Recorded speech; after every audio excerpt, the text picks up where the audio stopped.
భయం, ఆందోళనల నుంచి విముక్తి కల్పించడం పేరిట దేశంలో అనేక సంస్థలు ప్రజల నుంచి ధనాన్ని ఆర్జించి 3 పువ్వులు 6 కాయలుగా వర్ధిల్లుతున్నాయి.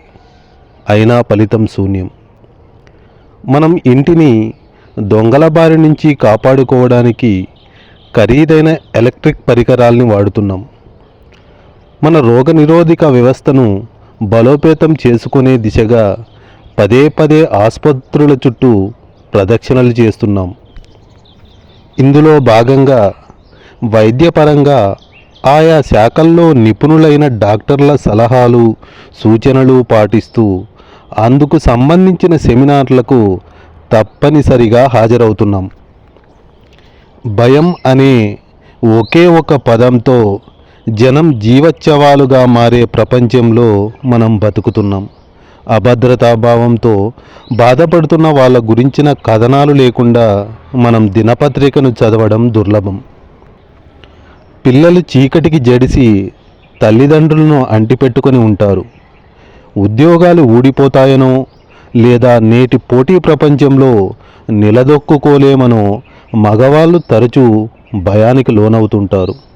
ఒంటరిగా వెళితే ప్రమాదాల బారిన పడాల్సి వస్తుందని మహిళలు భయపడుతుంటారు.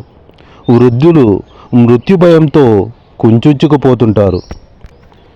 భయం అన్నది ఇవాళ పుట్టుకొచ్చిన కొత్త విషయమేమీ కాదు. పవిత్ర గ్రంథాల్లో భయపడకు అనే పదం 365 సార్లు కనిపిస్తుంది. ఏడాదిలో ప్రతిరోజు కనీసం ఒక్కసారైనా ఆ పదం మనకు అవసరం అవుతుంది. అది దేవుని వాక్కు. కొత్త పరిసరాల్లో ఇమడాలంటే తొలుత భయంగానే ఉంటుంది, అది సహజం. కానీ భయాందోళనలే మీ జీవనశైలిగా మారినట్టయితే మీరు జాగ్రత్త పడాలి.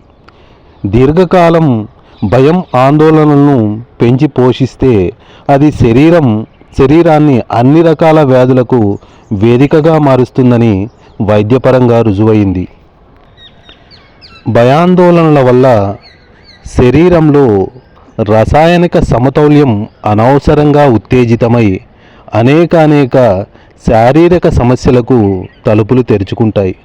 చాలామంది భయం వల్ల, ఆందోళన వల్ల పక్షపాతానికి గురవుతుంటారు. నిరంతరం ఆందోళన చెందుతూ నిరాశకు గురయ్యే వ్యక్తికి జీవితంలో మార్పు సాధ్యమేనా?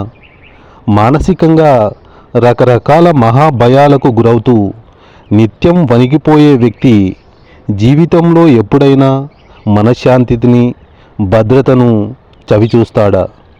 అసలు అది సంభవమేనా? ఖచ్చితంగా సంభవమే.